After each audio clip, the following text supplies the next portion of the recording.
I've always believed that love could conquer anything, even race, culture, or prejudice.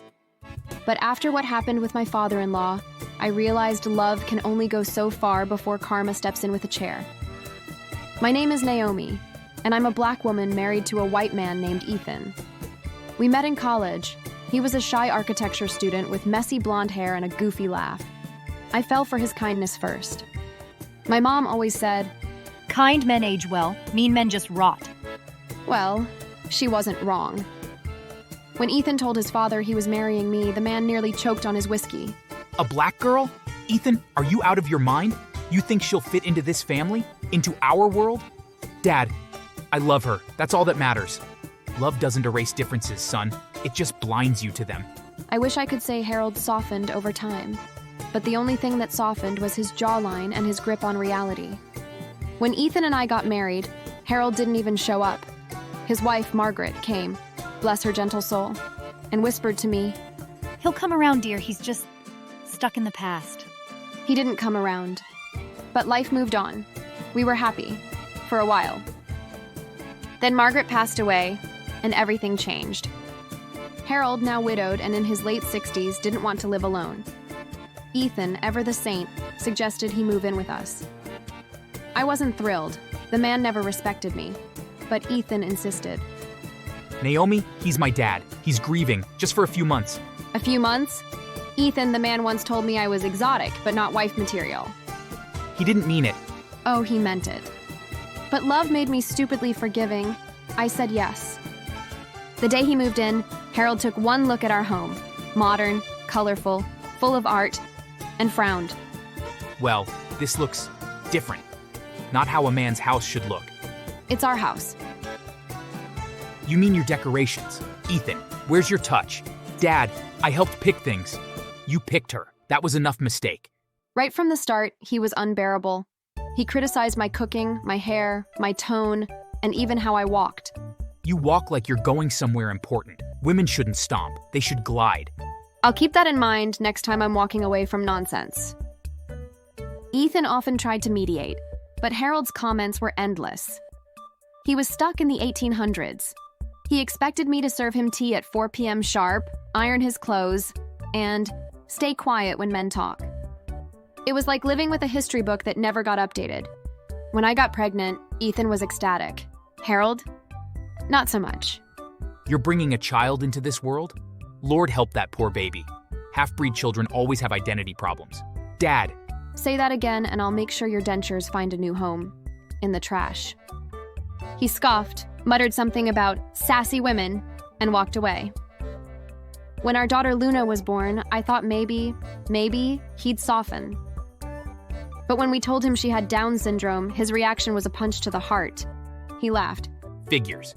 You mix too many genes and something comes out wrong. That's your granddaughter. She's God's punishment for rebellion. Back in my day, we didn't coddle defective babies. Ethan nearly lost it that day. He shouted, threw a glass, and told his father to shut up. But somehow, I ended up being the one calming everyone down, while cradling my newborn and shaking with anger. Luna was beautiful. Almond eyes, soft curls, and the sweetest smile that could melt steel. Harold never looked at her without making a comment. She doesn't even look like the family. Maybe the hospital made a mistake. Yeah, the mistake was letting you live this long. He'd mimic Luna's babbling. He'd roll his eyes when she giggled. Once, he even told Ethan, You better hope she doesn't grow up slow like her mama. I swear I saw red. But karma started early. One morning, Harold decided to lecture me about being a proper wife. In my time, women didn't sit around in pajamas feeding babies. They cooked, cleaned, and made sure their husbands were proud. In your time, people also thought cigarettes were medicine. Times change, Harold. He stood up dramatically, ready to bark another insult, and slipped on Luna's toy xylophone. Flat on his back. Tea spilled, pride shattered. Ethan rushed to help him up, but I just stared, sipping my coffee like a queen. Careful, Harold. That's called karma. It's slipperier than you think. But the real crack showed when Luna started growing and learning. When she said mama for the first time, Harold scoffed. When she drew a picture of our family, he said, Where's me? and she innocently replied, You're the grumpy cloud. That one had me howling for days. But things turned dark one afternoon. I walked into the living room to find Harold showing Luna a picture book. Except he was mocking her while doing it. Can you even read this, little snail? Or are those squiggles too much for your tiny brain? What are you doing? Just toughening her up. The world won't pity her, Naomi. You shouldn't either. You're not toughening her up. You're poisoning her. You wouldn't understand. Women like you. Finish that sentence and I'll make sure you sleep outside. Ethan heard the shouting, came downstairs and confronted his father. You're done, Dad. Pack your things. You'd kick out your father for a child that shouldn't have been born? For my wife, for my daughter, for my sanity. We kicked him out. Or at least we tried to. But Harold didn't have anywhere else to go. And because Ethan's heart was too big for his own good, he begged me to let his dad stay, just until he finds a place. So I did what any mature woman would do. I smiled sweetly and started plotting Karma's encore. Over the next few months, Harold's life slowly unraveled, and I didn't have to lift a finger. First, his beloved vintage car got towed because he parked in a disabled spot just for a minute. The fine was huge. Then, his favorite blazer, the one he wore to look important, got shredded by our dog after he left a steak in his pocket. And finally, he got food poisoning from eating expired canned beans he refused to throw away, because waste is for liberals. The man was a walking 1800s museum, and the exhibits kept falling apart. The final straw came one stormy night. Harold had been ranting all evening about how men don't cry, wives belong in the kitchen, and the country was better when people knew their place. Ethan and I ignored him until he made one cruel joke too many about Luna. You know, Ethan, maybe she's like this because Naomi didn't raise her right. Must be all that jungle music she plays. You better stop right there. I'm just saying, maybe God doesn't bless all unions equally.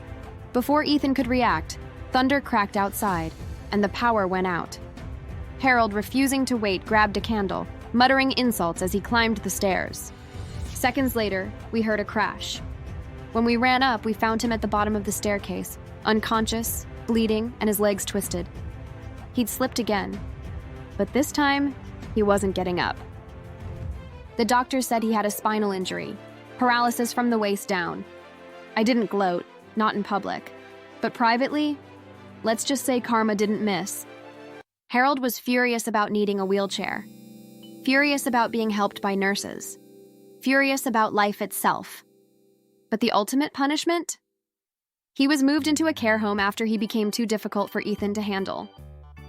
I visited once, out of decency, and what I saw nearly made me laugh out loud.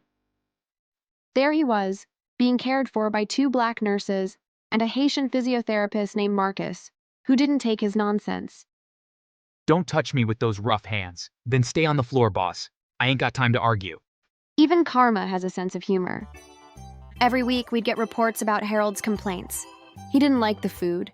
He didn't like the TV channels. He didn't like that one of the caregivers braided his hair while he slept. He especially didn't like that the staff often played reggae in the lounge. They're turning me into one of them. Oh, Harold, looks like God blessed your union after all. Eventually, he stopped calling. The last update we got said he'd adjusted, which, knowing Harold, probably meant he'd run out of insults or lost his voice yelling. Years passed. Luna grew, strong, beautiful, full of light. She learned to read, to sing, and to laugh louder than anyone. Every time she smiled, I thought of Harold's old words, and how wrong he was. We visited him once on his birthday. He looked smaller, older, and somehow humbled. She's grown. Yes. And she's perfect. Hi, Grandpa, I drew you something. She handed him a picture of our family. All of us holding hands, even him. Harold's lips trembled. For the first time, no insult came out, just a tear. I was wrong. You were ancient, Harold, but I'll take wrong. A month later, he passed away peacefully. And when Ethan and I sorted through his things, I found that same drawing framed beside his bed. Maybe people can change, even at the end. But still, I couldn't help one final laugh. Among his things was a notebook titled, Rules for Proper Living, the same one he used to quote from like a Bible. Inside, someone from the care home had scribbled a note. Rule number 1, respect everyone, or end up in diapers with reggae playing. I laughed so hard I cried. Now, whenever I see Luna giggling or dancing to the same reggae songs, I whisper, "That's for you, Grandpa Harold. Hope you're swaying in your wheelchair up there." And before I log off this story, let me just say, if you ever meet a toxic in-law who thinks they're better than everyone, don't worry. Karma has your address.